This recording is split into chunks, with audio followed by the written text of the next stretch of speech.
Diga Pony é uma das músicas mais intrigantes e subestimadas do repertório dos Beatles, lançada no álbum Let It Be em 1970. Composta principalmente por John Lennon e creditada à parceria Lennon-McCartney, como era costume na banda, a canção reflete o período turbulento das sessões de gravação do grupo no final da década de 1960, marcado por tensões internas, experimentações e o famoso concerto no telhado da Apple Corps.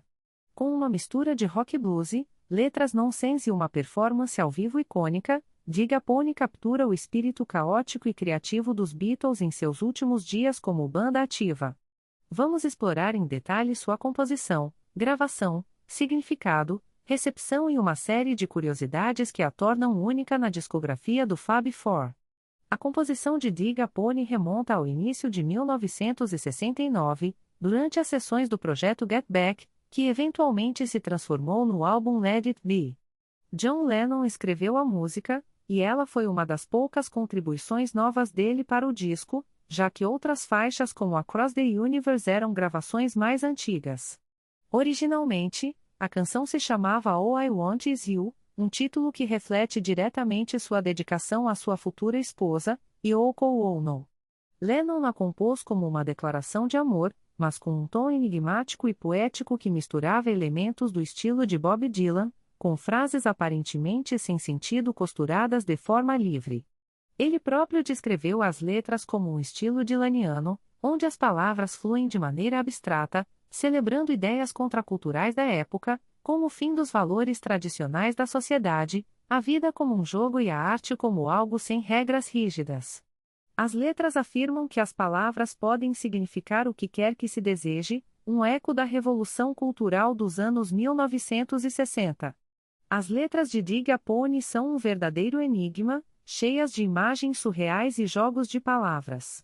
A frase de abertura, I Diga Pony, pode ser interpretada de várias formas. Dig pode significar escavar, apreciar ou entender, enquanto pony evoca algo pequeno e lúdico, talvez uma referência metafórica a Yoko ou a algo mais abstrato. Outras linhas incluem I do a Roadhog, que originalmente era I Dig a Skylight ou I Dig a Groundhog, mostrando como Lennon experimentava com sons e rimas. Há também I Pick a Moondog, uma referência sutil a Johnny and the Moondogs, um dos primeiros nomes da banda antes de se tornarem os Beatles. Frases como You Can Syndicate Any Boat You Row ou You Row a Stone misturam nonsense com possíveis alusões a drogas, viagens ou liberdade criativa. Lennon admitiu em entrevistas que as letras eram em grande parte bobagens, chamando a música de outra peça de lixo em 1980, mas isso não diminui seu charme, elas capturam o espírito improvisado e libertário da contracultura, onde o significado é subjetivo e a forma prevalece sobre o conteúdo literalidade. Para o autor Ian MacDonald, as letras celebram a morte dos tabus antigos e a ideia de que a arte é um caos livre, algo que parecia revolucionário em 1967, mas já um pouco desgastado em 1969. No que diz respeito à estrutura musical, Diga Pony está em Lá maior e no compasso 3/4, com uma forma que lembra baladas folk, mas incorpora elementos de pop, como versos duplicados e uma quebra instrumental em meio tempo. O riff de guitarra uníssono é descrito como tremendamente funk, dando à música um groove blues rock que a diferencia de outras faixas mais pop dos Beatles. A melodia é simples, mas cativante, com harmonias vocais de Paul McCartney elevando o refrão. George Harrison contribui com um solo de guitarra inventivo, e Billy Preston adiciona piano elétrico, trazendo um toque soul às sessões. Ringo Starr mantém uma batida sólida na bateria, ancorando a performance ao vivo. A canção dura cerca de 3 minutos e 52 segundos, e sua execução é marcada por uma energia crua, típica das gravações ao vivo dos Beatles nessa fase. A gravação de Diga Pony ocorreu durante as sessões caóticas de janeiro de 1969. Os Beatles estavam filmando ensaios para um possível retorno aos palcos, começando no Twickenham Film Studios em 2 de janeiro, onde Lennon apresentou a música a Harrison logo na chegada. Foi uma das primeiras canções trabalhadas no dia 1 das filmagens. No entanto, as tensões na banda eram altas, Lennon estava distraído com Yoko, McCartney tentava liderar, Harrison se sentia subvalorizado e Starr mantinha a calma. Essas sessões levaram à saída temporária de Harrison da banda, influenciada em parte pelas críticas de Lennon à composição de Harrison durante os ensaios, incluindo discussões sobre faixas como Dig a Pony. Após abandonarem Twickenham, eles se mudaram para o Apple Studio, onde gravaram uma versão em estúdio em 22 de janeiro de 1969. Essa take aparece na compilação Anthology 3 de 1996 e inclui as linhas de abertura e fechamento All I Want Is, que foram cortadas na versão final. A versão lançada no álbum Let It Be, no entanto, vem do famoso concerto no telhado da Apple Corps em Savile Row, Londres, em 30 de janeiro de 1969. Foi a segunda última música tocada naquela performance histórica, que marcou a última aparição pública dos Beatles como banda. Durante a execução, o Rudy Kevin Harrington segurou as letras para Lennon, que as lia de um papel, adicionando um toque improvisado à cena. A gravação começa com um falso início, Ringo grita Hold It. Porque estava apagando um cigarro e segurando as duas baquetas na mão direita. Logo após, ouve-se alguém assoando o nariz, atribuído a Lennon por historiadores como Mark Lewison. O produtor Glyn Johns preferia a take de estúdio de 22 de janeiro para sua compilação Get Back de 1969, mas Phil Spector, ao preparar o álbum Let It Be em março de 1970, escolheu a versão do telhado, editando para remover as refrãos iniciais e finais All I Want Is. Essas edições foram mantidas na versão Let It Be. Naked de 2003, que também omite o falso início, visando uma mixagem mais crua e fiel ao som original da banda. O álbum Let It Be foi lançado em 8 de maio de 1970 pela Apple Records, com Dig a Pony como a segunda faixa, Entre Two of Us e Across the Universe. O lançamento veio um mês após as declarações de McCartney promovendo seu álbum solo, que efetivamente anunciaram o fim dos Beatles. Nas prensagens iniciais americanas do LP, a música foi erroneamente creditada como I Dig a Pony, um erro de impressão que se tornou uma curiosidade para colecionadores.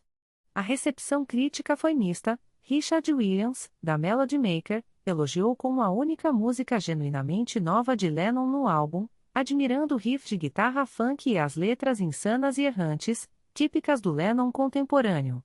John Mendelssohn, da Rolling Stone, a viu como uma compensação pela omissão de outras faixas, notando semelhanças com Happiness is a Warm Gun e apreciando a voz urgente de roqueiro antigo. No entanto, críticos mais recentes foram menos generosos. John Harris, da Mojo em 2001, a chamou de bem execrável e um exemplo da criatividade reduzida de Lennon em Let It Be. Neil McCormick, do Daily Telegraph, a considerou embaraçosa, culpando Lennon pela falta de inspiração geral no álbum. Ian MacDonald a descreveu como diversão inconsequente, beneficiada pela disciplina da performance pública, resultando em um swing real. Margaret Gad a viu como um chamado de amor liricamente confuso para Yoko, faltando melodia, mas elevada pelas harmonias de McCartney e o solo de Harrison. Peter Doggett concordou com Lennon em descartá-la, enquanto Chris Ingham a rotulou de gobbledygook convoluto e rifado, com uma abordagem cromática lúgubre. Entre as curiosidades, Dig a Pony foi a primeira música gravada nas sessões do Apple Studio em janeiro de 1969, marcando o início de uma fase produtiva apesar das brigas. Lennon a compôs como duas canções separadas, All I Want Is You e Dig a Pony, fundindo-as depois. O título provisório era Conor Lowry, uma referência a um órgão Lowry, mas Lennon mudou porque não soava bem ao cantar e Conor Lowry. A linha A do A Roadhog evoluiu de I Dig a Skylight e I Did a Groundhog, mostrando o processo criativo e iterativo de Lennon. A música é uma das poucas no álbum com participação de Billy Preston no piano elétrico, convidado para aliviar as tensões na banda. No contexto do concerto no telhado, Dig a Pony foi tocada logo antes de Get Back, e a performance capturou a essência dos Beatles ao vivo, com policiais subindo ao prédio para interromper o show devido a queixas de barulho. Uma versão alternativa das sessões de 28 de janeiro de 1969, no Apple Studio, mostra 12 ensaios da música antes do almoço, com 8 gravados, destacando o perfeccionismo do grupo. Além disso, A canção reflete o desdém de Lennon por seu próprio trabalho, ele a chamou de lixo, similar ao que disse sobre muitas composições, mas fãs veem nela um brilho único de nonsense poético. Em listas de fatos sobre os Beatles, ela é citada por sua referência a Moondog, ligando ao passado da banda. Para colecionadores, as edições iniciais do LP com o título errado são itens raros.